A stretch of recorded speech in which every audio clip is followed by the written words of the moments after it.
Gerai, atrodo, nieko neįvyko iš tikrųjų, įvyko labai daug.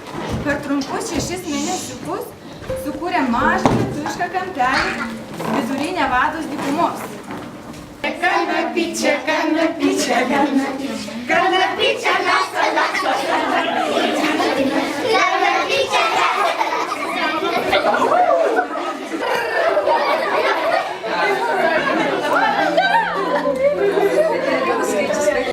Labai miela stebėti vaikučius lietuviškai po žodelį, kas po du, su kiekviena diena vis drąsiau tariančius. Yra posakis lietuviškas, lenk medį, kol jaunas. Žaidimai, šokiai, darbeliai, tai mūsų tėvų ir senelių kalba. Kultūra ir gyvenimas. Tai mūsų pačių šaknis. Tėvai yra pirmieji vaiko mokytojai. Lietuviškas žodis skamba gražiausiai tik iš mamos ir iš tėčio. Norėčiau padėkoti tėveliams už pagalbą, už kantrybę ir užsispyrimą dalyvaujant mūsų mažame lietuviškame ratelyje.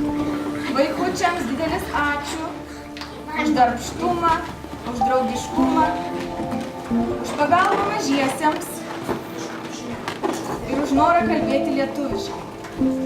Tikiuosi, kad kiekviena šeima, mišri ar nemišri, bus kaip židinys jaunai kartai puoselėti ir tausoti lietuvišką kalbą, kultūrą ir tradicijas. Linkiu visiems gerai pailsėti, pasidžiaugti vasarą ir sugrįžti rudenį su gera nuotaika, toliau žaisti, augti ir mokytis kartu lietuviškoj mokyklėje. Dar kartą ačiū visiems. Ačiū.